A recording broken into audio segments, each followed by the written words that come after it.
Hello, everybody. Welcome back to the NBA Front Office Show, NBA Draft Edition. The lottery has happened, and now we know exactly where every team is slotting in. Some teams moved up, some teams moved down, some teams lost their pick altogether, and we've got a ton to talk about here. Joining me, as always, is Keith Smith. Keith, you threw out there on Twitter something to the effect of the NBA draft lottery is always amazing in that they can take about 30 seconds of action and stretch it into a full 30-minute show on television. And it really is quite a spectacle and always one of my favorite nights, even though not all that much actually occurs. It's a guy pulling names out of an envelope.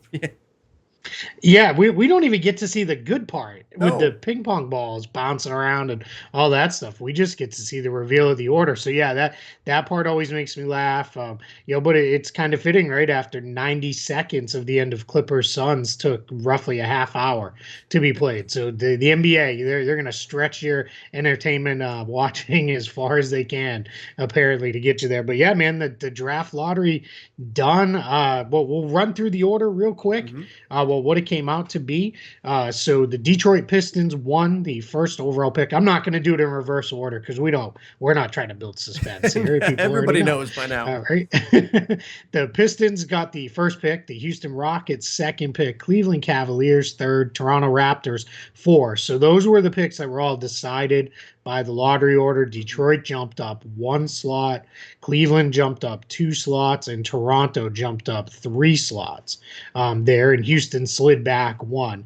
Fortunately for Houston, they only slid back one, so they're going to retain their pick, because if they had slipped out of the top four, that pick would have gone to OKC, and then they would have gotten the 18th pick instead. So there was a lot at stake for the Rockets last night, and they slid back one. They're not going to get Cade Cunningham, but not the end of the world. And then everything else to form, but Orlando moved back a couple picks from 3 to 5. Oklahoma City moved back a couple picks from 4 to 6. And then the Golden State Warriors pick that they're going to get from the Minnesota Timberwolves moved back one pick from 6 to 7.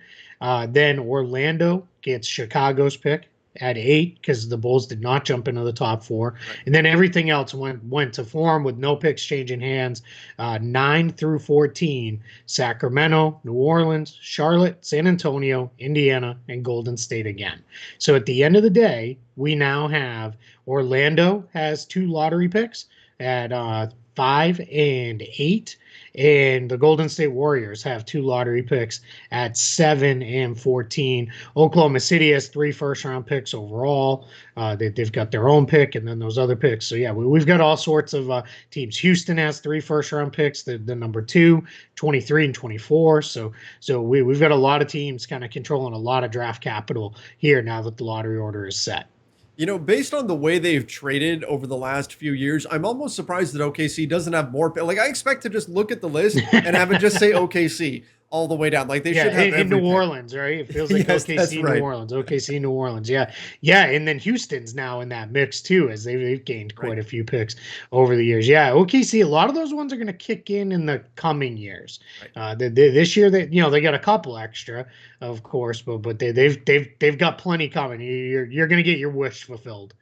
Really, OKC, based on compared to what possibly could have happened for them, I think they kind of wound up with maybe the worst possible outcome. Like we were fairly certain that Chicago was going to lose their pick and things like that would take place. But OKC, there was the possibility for them to have 2 picks in the top 5, and instead they just walk away with 1 pick at 6. So maybe a little bit disappointing, but fortunately they have plenty more shots coming up.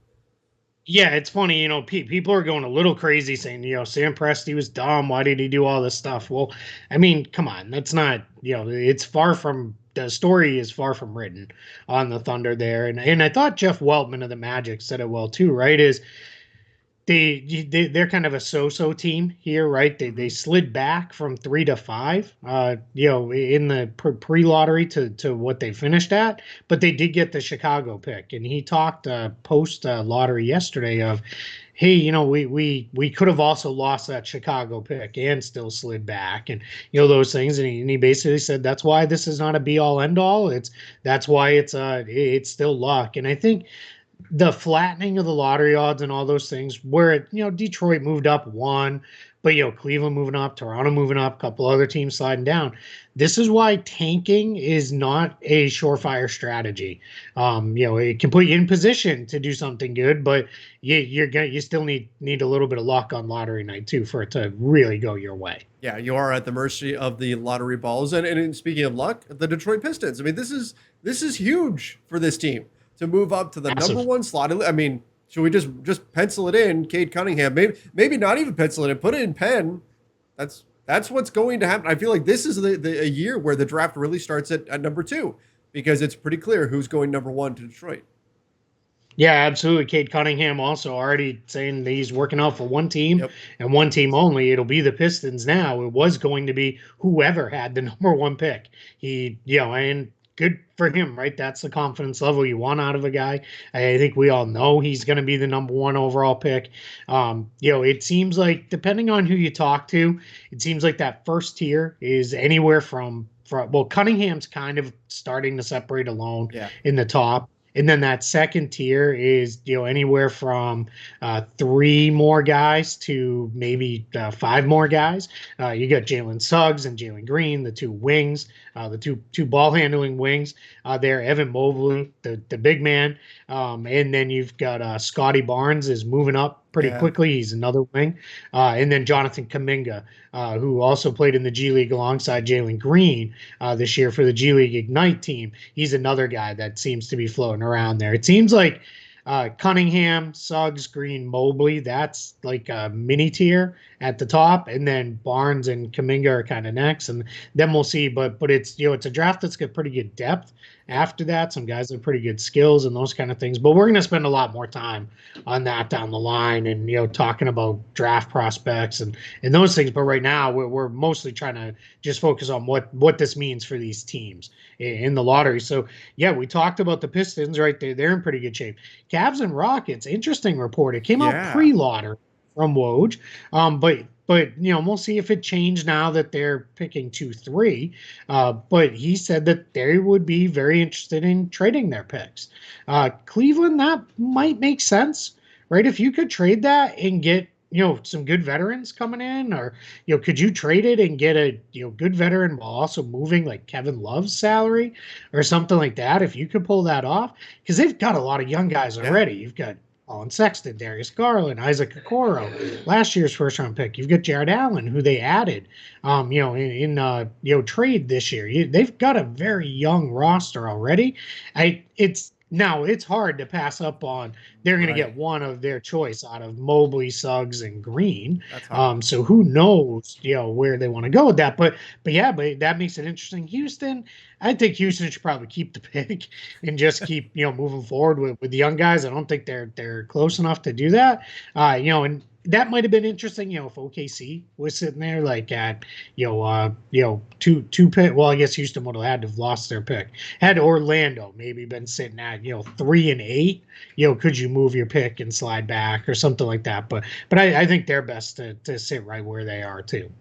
Well, I think it's interesting because, we've talked about this before. We are expecting this to be the offseason of the trade because there's a lot of teams out there that want to make tweaks to their roster, and the free agent market is really, really thin. So teams that are wanting to make changes, they're going to have to do it via the trade market. And so the fact that this is already permeating the NBA draft, trade discussions, especially at the top, is maybe not that big of a surprise. And it just gets me even more pumped for this offseason because, yes, free agency might be a little bit of a downer, but the trade situation, I think, is going to be nuts. I mean, we've already seen Kemba Walker get dealt. So I think we could see some fireworks on draft night in terms of trades going down. Now, I agree with you, though. I think the Houston Rockets should hang on to their pick. And unless the Cavs are getting some kind of crazy haul, I think you just keep it because you're not a team that's ready to really make that jump. But who knows? I mean, this draft class has been pumped up for years, right? People have been hyping this class. Maybe there's a team out there that is willing to fork over a small fortune in order to get their hands on one of these top picks. Yeah, it could be. And, if it's interesting because it'll be playing out while free agency is playing out. Yeah. But if Kevin Love was to really look good for Team USA, Mhm. going forward, if you're a team that's really looking and saying, you know what, we can, we'll take Kevin Love on and the pick, but we're going to send you some veterans that can maybe help you win now. If you're a team that's kind of reprioritizing in a different direction, maybe that is something that could work. I don't want to miss them because they come out of this thing as one of the teams that's kind of a winner, but the Toronto Raptors, Yes. moving up, from 7 to 4, that's pretty big. Now that eats a little bit into their cap space plans, but not so much so that it's gonna really matter. And this is a team. I don't know how many people realize they only have 4 guaranteed salaries on their books for next year. It's Pascal Siakam at 33 million, Fred VanVleet at 19.6 million, OG Anunoby first year of his contract extension kicks in at about 16.1 million, and then Malachi Flynn on the second year of his rookie scale deal at about 2 million for him. So you're sitting there, if you're the Raptors, you've now got all sorts of flexibility. You can do all kinds of things, this offseason. Gary Trent Jr. is a free agent, but carrying a pretty low cap hold. So you could really make some things happen there. And who knows, what will they do with Kyle Lowry? Is that going to be a sign and trade? Or are they going to, just let him go entirely? So, Toronto now all of a sudden, they were very interesting anyway, but now after this, they're even more so because we're sitting here kind of looking at this as like, oh boy, look at, everything that they can do now. Well, yeah, I mean, that was one of my first thoughts. When Toronto jumped up into the top 4, I've seen a lot of mock drafts, right? Where they've got Jalen Suggs sitting there at 4 for the Raptors.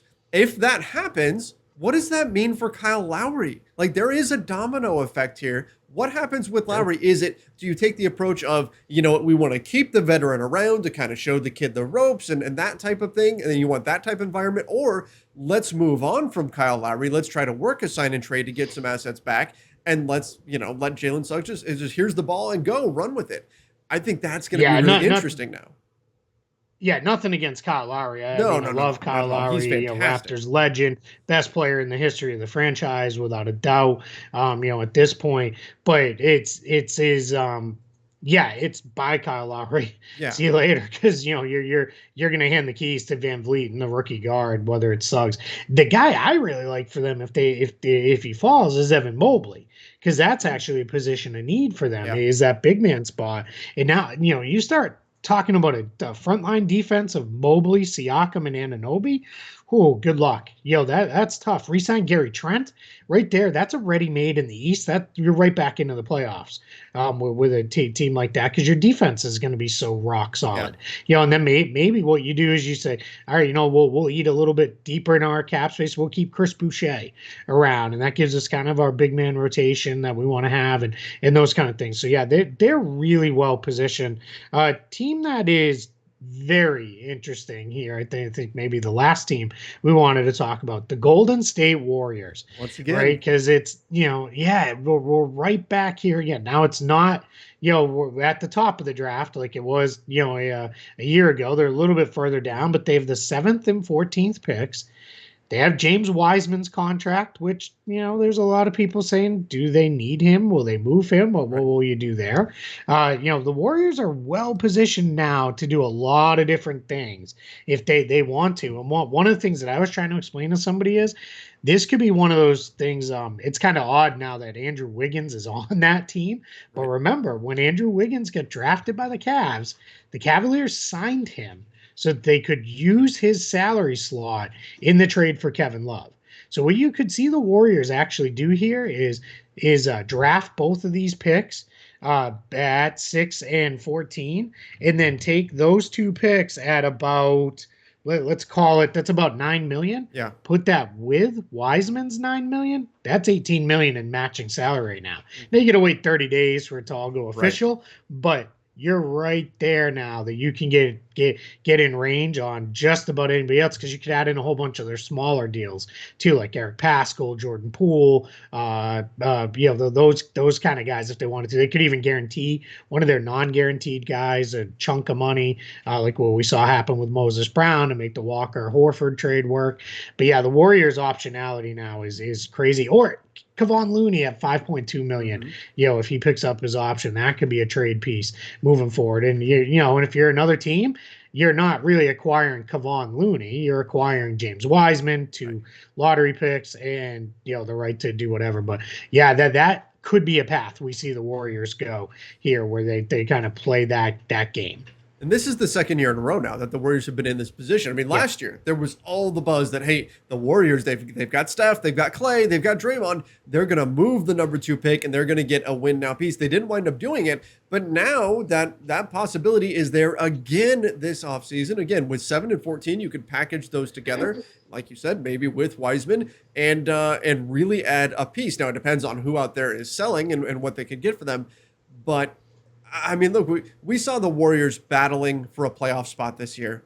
Didn't get it, right? We saw a great play-in game with my Lakers, but they could go from being a team that is just barely on the outside of the playoffs to suddenly Clay is back, Steph is back, and if he plays like he did this last year, he's still an absolute monster. And then you add something else, and you could be talking about one of the best teams in the Western Conference. They could make that big leap, almost like a Brooklyn Nets-esque leap this next season. So there is a lot of possibilities here for the Golden State Warriors, depending on what's available on the trade market. Yeah, it's kind of scary to think that the Warriors have the ability, without it even being all that big of a stretch, to use those 2 picks, Wiseman, the other guys I mentioned, to put together enough salary matching to at least match salary on just about anybody in the league. And then they could still sign and trade Kelly Oubre. Because again, remember, none of this stuff would hard cap them. Now, it would add to what's already an insane luxury tax bill, but I think what is it? What's the name of their new arena? Is it the Chase Center? Oh yeah. Is that what it is? My head Chase instantly Center. Went to Oracle, and I went, no. Right? I've been there. It's that's where Chase I was Center. Too. But I think what the Chase Center really actually does in the basement somewhere is just print money or something. Yeah, they just print, put in bags, and ship off to the NBA as a luxury tax payment. I can tell you this about that arena, Keith. It's a maze, right? Going in the behind the scenes in that arena, it is the biggest maze I've ever seen since like a Vegas casino, right? This arena it's gorgeous. Here it is. But it would not surprise me if there is a money printing machine somewhere hidden down there where only one person knows the way to get to it. Right, and it's all and it's Joe Lacob, and then it stuffs it in a bag and ships it off to the NBA. Yeah, because they've already proven the luxury tax not a barrier for them. I mean, they paid a ton of it this year just trying to get back to the playoffs. If you could actually land, major players that could get you there, all of a sudden, this is a Warriors team that they could be, right back in the mix with being a title contender very easily. And I think what you may see them do is do something along those lines, because I think they're looking at it as, we don't know how many more great years we have left of Steph, but we know he's got at least a couple more in him. Let's really, try to extend this run and get back in there and get another title, because this is their best chance. But yeah, it is, it's weird to say rich get richer because they didn't make the playoffs last year, but you could very easily, I think, envision the Warriors right back on top in a wide open NBA, just because of what they have and then what they could do. Yeah, they're a team that didn't make the playoffs because of injury, not because they don't have talented players or they don't have the right scheme in place or something like that. They didn't make it because they're hurt, and they'll be better next season, and everybody knows that. Now they've got a potential to get much better. I do want to finish up with this though, Keith. We're in a situation now where potentially 2 of the top 5 picks could be guys coming out of not college but the G League. Are we starting to see a shift where the G League is going to be a more viable option moving forward for players who maybe don't want to go to college? I mean, this is, we could be at the beginning here of a major change in the way that guys come into the NBA. 100%. We've seen a handful of guys, small handful, go over to Europe route, go over to Australia route. Back in the day, for older guys like us, Brandon Jennings, right, went over, played the year in Italy, and then came over to the NBA. And then you had Terrence Ferguson, RJ Hampton, LaMelo Ball, all play in Australia, before they came into the NBA. But the NBA realized real quick, hey, let's keep these guys home. Yeah. Let's keep them close to the NBA. It's a way to really, quite frankly, build up the G League, right? It's, the G League is, good. And there's a lot of things. I mean, we should probably at some point let's do a whole show just about what the G League could and probably should be. Yeah. But without getting too much into that, this is a way too to get really, really heavy interest in. This year is weird, right? Because they played the G League bubble. Right. It wasn't a real, kind of season for them. But next year, when they're back more in their real kind of setup, that Ignite team is going to be really interesting. We're already seeing kids commit to it. Right, that's what they're going to do. They're going to go and go to the G League Ignite, and they're going to spend their year practicing against pros and playing against pros and getting ready for the draft. It's almost academy style, like we see over in Europe in both exactly. basketball and soccer. I think just real quick, I think what the NBA would love to do is let's get all 30 teams have their own G League franchise.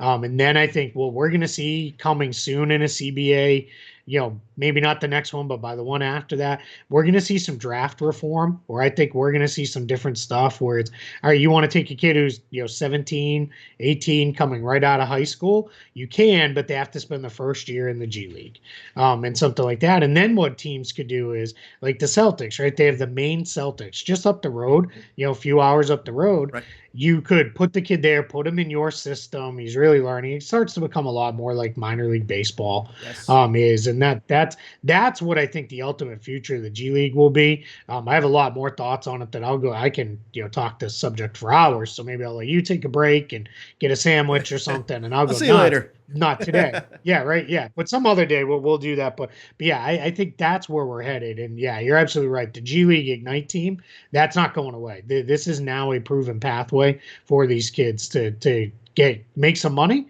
if that's what they need to do to support their families and get ready for themselves to really launch themselves into their NBA career. Couple kids it won't work out for, but they'll figure it out, as they go. Exactly. It's exciting for the G League to become more of a true, almost like a minor league or feeder system, and be a real option for some of these guys. Like college is fantastic. Don't get me wrong, but it's not for everybody. And for some guys to at least have the option to explore another path, I think that's important. And so we've got this now showing up here too. Again, potentially two guys in the top 5 coming out of the G League. I think that could be a bigger and bigger thing moving forward. And I also think it could be a very good thing in terms of developing players for the NBA, that's a bit more normalized, that you can take a guy who's 18. Imagine Kwame Brown, right? For example, if the G League was around at that point, if you were able to take a guy that was that young, and rather than just pushing him into the deep end, allowing him to get his legs under him in the G League and grow as a person and as a player, and then be that much more ready for the NBA experience. Like, I think that will go a long way towards helping players make what can be a very difficult transition.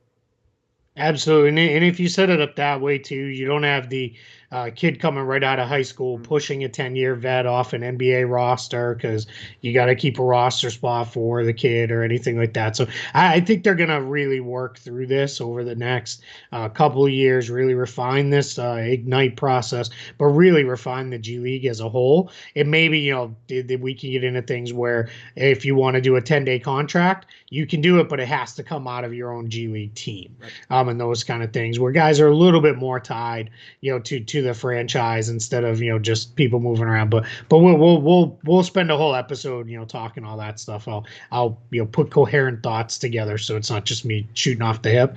But yeah, man, the draft lottery in the books, the first real phase of the offseason, right? That's right. Last thing that I wanted to touch on, just because I don't want to lose it in the news cycle, Spencer Dinwiddie, I know we talked about it a little bit, but he opted out of his contract officially. But just really, guys don't opt out; they just don't opt in. Right. It's kind of backwards the way it works there, but yeah, so officially he'll be a free agent. So we're going to keep an eye on that, but yeah, we're there, man. The off season's now cranking. We got a handful of playoff games left to go, in the conference finals, and we're at it, but yeah, I'm ready now. As I'll go back to one more thing Jeff Weltman said to kind of close my thoughts on it.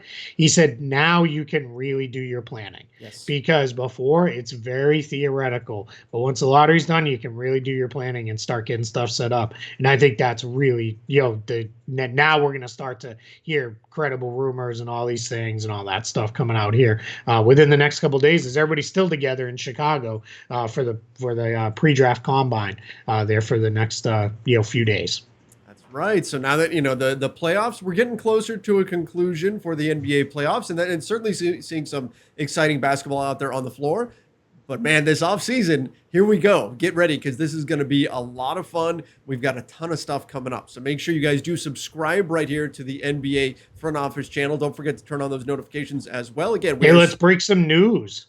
Yeah. Let's do this live. Okay. Looks like the 12th spot filled for Team USA with Zach LaVine. Oh, which I like. There we go.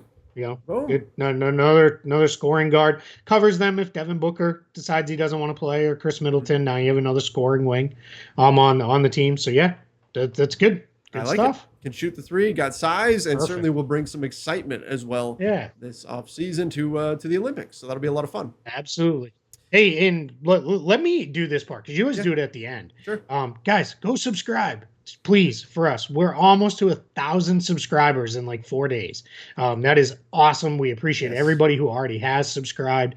We cannot thank you enough for your support of the show. So many nice comments too, which I didn't think that was allowed on YouTube, but that's awesome. We really do appreciate all the nice things you guys are saying to us with it. This is new for us, so don't feel free to let us know, I didn't really like that one, or can you do something like this? We're not necessarily DJs. We're not going to play all your requests, but we'll listen to them, and we want to make this show good for you guys. But thank you. So yeah, go get in there and be 1,000 subscriber. Maybe we'll do something fun or special after we hit certain benchmarks and things like that. That's right, for sure. And we do read all of your comments, and again, we are so appreciative of all the kind words that we've received in the comment section right here on YouTube.